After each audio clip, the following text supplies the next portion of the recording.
எம்ஜிஆருடன் சரோஜாதேவி நடித்து வெற்றி பெற்ற படங்கள் 26. 26 படங்களில் 21 படங்கள் வெற்றி பெற்றது. அது என்னென்ன படங்கள்? சரோஜாதேவிக்கு பிடித்த ஆடை எது? அவர் கருகரு சிகை அலங்காரத்தில் ரகசியம் என்ன? பழங்களில் எந்த பழம் விரும்பி சாப்பிடுவார்? தங்க நகைகளை எதை அவர் விரும்பி வீட்டில் சேகரித்து வைத்திருக்கிறார்? அவரின் சொத்து மதிப்பு எவ்வளவு? எம்ஜிஆர் நடித்த படத்தில் எம்ஜிஆர் இணையாக சம்பளம் கேட்ட படம் எது? அதற்கு எம்ஜிஆர் என்ன சொன்னார்? தங்கமலை ரகசியம் படத்தில் சரோஜாதேவி கதாபாத்திரம் என்ன? முதல் படத்திலேயே சிவாஜியை மிரட்டியது எப்படி? தன் வீட்டில் வேலை செய்யும் வேலைக்கார பெண்களிடம் அக்கம் பக்கத்தவர்களிடம் எப்படி பழகுவார்? அவர் கிளாமர் நடிகை மட்டுமல்ல, நடிப்பிலும் ராட்சசி என்று மிரட்டிய அந்த 5 படங்கள் எது எது? 1967 எம்ஜிஆருடன் ஜோடி சேராமல் தடுத்த அந்த அரசியல் சக்தி யார்? 1000 கோடிக்கு அதிபதியாக சரோஜாதேவி இருந்தாலும் தன்னை சார்ந்த சக நடிகருடன் சமமாக பழகுவார். தன் வீட்டுக்கு அருகே துணி துவைத்து கொடுக்கும் அந்த தொழிலாளிகளிடம் பாசமாக பழகுவார். தன் வீட்டில் வேலை செய்யும் வேலைக்காரன் பெண்களிடம் கருணையுடன் அவர்கள் கஷ்டத்தை அறிந்து உதவி செய்வார். இப்படி எல்லோருக்கும் நல்லவராக வாழ்ந்தவர் சரோஜாதேவி. அவரை பற்றி தெரியாத சில சுவாரஸ்யமான சம்பவங்களை தான் நாம் இந்த வீடியோவில் பார்க்க போகிறோம். வாங்க நிகழ்ச்சிக்குள்ள போகலாம். 1957 வெளிவந்த இந்த படத்தில் வரும் அமுதை பொழியும் நிலவே என்ற பாடலை பி. சுசீலா பாடியிருந்தார். இந்த பாடலை படத்தில் ஜமுனா பாட வேண்டும். அவருக்கு தெரியாமல் ஜன்னல் வழியாக நடிகர் திலகம் சிவாஜி கணேசனை பார்க்க வேண்டும். இந்த வேளையில் தன்னை யாரும் பார்த்துவிடக்கூடாது என்பதால் ஆதிவாசி வேடத்தில் சிவாஜி வந்திருப்பார். ஆனால் அவரை பார்த்துவிட்ட வேலைக்கார பெண் தன் கையில் இருந்த தட்டை கீழே போட்டுவிட்டு கத்தி விடுவார். இந்த பாடல் பதிவின் போது பி. சுசீலா முதல் முறையாக சரியாக பாடியிருந்தாலும் வேலைக்கார பெண் கத்துவது போன்று குரல் கொடுப்பவர் சரியாக செய்யாமல் சொதப்பியுள்ளார். இதன் காரணமாக முதல் முறையே சரியாக பாடிய பி. சுசீலா அவர் செய்த தவறால் இவர் மீண்டும் பாட வேண்டிய நிலை உருவானது. இப்படியே பி. சுசீலா 20 முறை மீண்டும் மீண்டும் இந்த பாடலை பாடியுள்ளார்.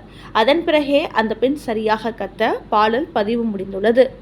சரி, சரோஜாதேவி இந்த படத்தில் சிவாஜியை மிரட்டியது எப்படி? இந்த படத்தில் தனது பெற்றோரை கண்டுபிடித்து சாபத்திலிருந்து அவர்களை மீட்பதற்காக மனைவி ஜமுனாவுடன் காட்டுக்கு செல்வார் சிவாஜி கணேசன். அங்கே பெற்றோர் அடைத்து வைக்கப்பட்டிருக்கும் குகைக்குள் நுழைய போவார். அப்போது இந்த குகையின் வாயிலை காக்கும் அழகு பெண்ணாக தோன்றி அற்புதமாக நடனம் ஆடுவார் சரோஜாதேவி. பிறகு சிவாஜியை பார்த்து, மானுடா, உனது இளமை அழகு இரண்டையும் எனக்கு தாரை வார்த்து கொடு, அப்போதான் இந்த குகையில் போக அனுமதிப்பேன் என்பார். அப்படிதான் சரோஜாதேவி அதன் பிறகு தமிழ் சினிமாவில் அவர் செய்த மாயம் 200க்கும் மேற்பட்ட படங்களில் கதாநாயகியாக நடித்து உச்சத்தை தொட்டதுதான் வரலாறு. சரோஜாதேவியின் தனித்துவம் என்பது அவரது அபிநயத்தில் கொஞ்சி பேசும் கிளியை போன்ற வசன உச்சரிப்பு தான். அதில் துளி அளவு கன்னட வாசம் எட்டி பார்க்கும். உனது வாணியில் இப்படியே பேசுவதை மாற்றிக்கொள்ளாதே, அதுதான் எங்களுக்கு பிடித்திருக்கிறது என்று அவரை ஊக்கப்படுத்தியவர் மக்கள் திலகம் எம்ஜிஆர் அவர்கள். சரோஜாதேவி என்றால் கிளாமர் தான் பண்ணுவார் என்று எண்ணிக்கொண்டிருந்த பலரையும் இல்லை அவர் நடிப்பிலும் ராட்சசிதான் என்று நிரூபித்த பல படங்கள் பட்டியலில் இருக்கிறது. அவற்றில் ஒன்று கல்யாண பரிசு.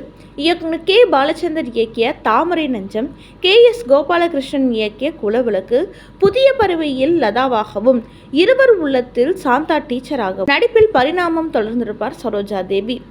கன்னடத்தில் ராஜ்குமாருடன் நடித்த சித்தூர் ராணி சென்னம்மா திரைப்படம் இவரது தாய் மண்ணில் உச்சாணி கொம்பில் ஏற்றி வைத்தது. தமிழ் சினிமாவில் எம்ஜிஆருக்கு என்ற ஃபார்முலாவும் சிவாஜிக்கு என்ற ஃபார்முலாவும் இருந்தது. சிவாஜி படத்தில் நடிக்கும் நடிகைகள் ஓரம் கட்டப்படுவார்கள். எம்ஜிஆர் படத்தில் நடிக்கும் நடிகைகள் எம்ஜிஆர் ஓரம் கட்ட சொல்வார்கள். ஆனால் இந்த 2 ஆளுமைகளிடமிருந்தும் அன்பையும் ஆசீர்வாதத்தையும் பெற்றவர் சரோஜாதேவி. கருமையான சுறுசுறுப்பான முடிக்கு சொந்தக்காரர் சரோஜாதேவி. அவர் இளமையின் அந்த முடியின் ரகசியம், தலைக்கு விளக்கெண்ணெய் தடவி அதன் பிறகு குளிப்பார் என்று அவரே ஒரு பேட்டியில் குறிப்பிட்டு இருக்கிறார். அவருக்கு மாம்பழம் மிகவும் பிடிக்கும், ஐஸ்கிரீம் மிகவும் பிடிக்கும், வெள்ளை ஆடையில் நடிப்பது பிடிக்கும். சேலையில் நடித்தாலும் சுடிதாரில் நடித்தாலும் இல்லை அவருக்கென்று தனியாக ஆடை வடிவமைக்கப்பட்டாலும் எல்லா ஆடைகளும் அம்சமாக இருப்பார் சரோஜாதேவி. அவருக்கு வைரங்கள் மீது கொள்ளை ஆசை. வீட்டில் வைரங்களை சேர்த்து வைப்பது மிகவும் பிடிக்கும். கணவர் இறந்த பிறகு தொழிற்சாலைகளை நேரடியாக கண்காணித்து வந்தார். அந்த வியாபார ரகசியம் கணவர் கற்றுக் கொடுத்துவிட்டு போயிருக்கிறார். அன்பே வா திரைப்படத்திற்கு ஏவிஎம் செட்டியார் சரோஜாதேவியிடம் சம்பளம் பேசிய போது 2 லட்சம் சம்பளம் தனக்கென்று தனியாக ஏசி ரூம் வேண்டும் என்று கேட்டிருக்கிறார். அதிர்ந்து போன ஏவிஎம் மெய்யப்ப செட்டியார் இந்த விஷயத்தை எம்ஜிஆர் காதற்கு கொண்டு போனார். உங்களுக்கே சம்பளம் 3 லட்சம் தான், இந்த பொண்ணு 2 லட்சம் சம்பளம் கேட்குது, என்ன செய்யலாம் என்று கேட்கிறார். அதற்கு எம்ஜிஆர் சொல்லியிருக்கிறார், அவர் கேட்பதை செய்து கொடுங்கள். ஏனென்றால் இன்றைய காலகட்டத்தில் சரோஜாதேவி இருந்தால் அந்த படம் நன்றாக வசூலாகும் என்று பேசப்படுகிறது. அதுவும் இந்த படத்தில் வண்ணப்படம் இருக்கிறது. நிச்சயம் அவர் கேட்பதை செய்து கொடுங்கள், உங்களுக்கு வெற்றி கிடைக்கும் என்று எம்ஜிஆர் சொல்ல, அதே போல 2 லட்சம் கொடுத்து அவரை ஒப்பந்தம் செய்து இருக்கிறது ஏவிஎம். வசூல் மகாராணி என்றால் அது சரோஜாதேவி தான். வசூல் சக்கரவர்த்தியான எம்ஜிஆருடன் இணைந்து நடித்த படங்கள் வெற்றியை தேடித்தந்தது என்பது குறிப்பிடத்தக்கது. எம்ஜிஆர் சரோஜாதேவி இணைந்து நடித்த வெற்றி படங்கள் என்னென்ன? நாடோடி மன்னன் 1958 வெளிவந்து மாபெரும் வெற்றி பெற்றது. திருடாதே 1961 ஆண்டு வெளிவந்து 100 நாட்கள் ஓடிய படம்.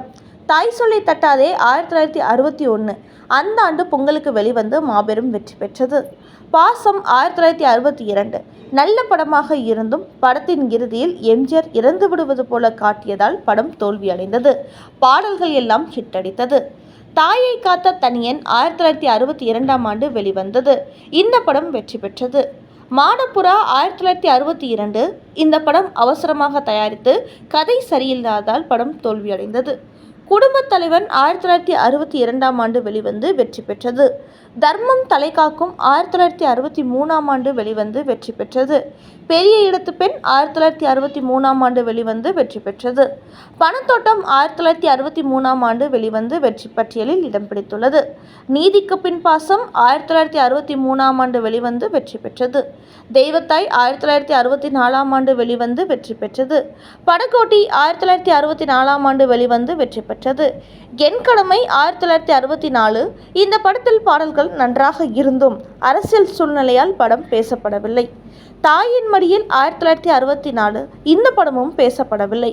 பணக்கார குடும்பம் 1964 ஆண்டு வெளிவந்தது வெற்றி பெற்றது.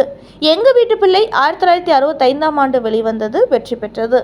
ஆசை முகம் 1965 ஆண்டு வெளிவந்தது வெற்றி பெற்றது. கலங்கரை விளக்கம் 1965 ஆண்டு வெளிவந்து வெற்றி பெற்றது. நான் ஆணையிட்டால் 1966 ஆண்டு வெளிவந்து வெற்றி பெற்றது. அன்பேவா 1966 ஆண்டு வெளிவந்து வெற்றி பெற்றது. நாடோடி 1966 ஆண்டு வெளிவந்து வெற்றி பெற்றது. பெற்றால்தான் பிள்ளையா 1966 ஆண்டு வெளிவந்து வெற்றி பெற்றது. பறக்கும் பாவை 1966 ஆண்டு வெளிவந்து வெற்றி பெற்றது. தாலிபாக்கியம் 1966 இந்த பாடல் நடிகை கண்ணம்பாள் தயாரித்து ஃபைனான்ஸ் பிரச்சனைகள் அதிக நாள் இழுத்ததால் படம் பேசப்படவில்லை. அரசு கட்டளை 1967 ஆண்டு வெளிவந்து இந்த படம் பேசப்படவில்லை. சரோஜாதேவி எம்ஜிஆர் நடித்த கடைசி திரைப்படம் இந்த படம்தான். இதற்கு பிறகு காவல்காரன் என்ற படத்தில் எம்ஜிஆர் ஜோடியாக சரோஜாதேவி நடிக்க இருந்தார். படத்தின் பெயர் மனைவி என்று இருந்தது. ஆனால் ஆர்.எம். வீரப்பன் பிடிவாதமாக சரோஜாதேவியை நடிக்கக்கூடாது என்று சொல்லி அந்த படத்திலிருந்து நீக்கிவிட்டார். அதன் பிறகு எம்ஜிஆர் அவர்களின் ஜோடி சேர வாய்ப்பு இல்லாமல் போய்விட்டது.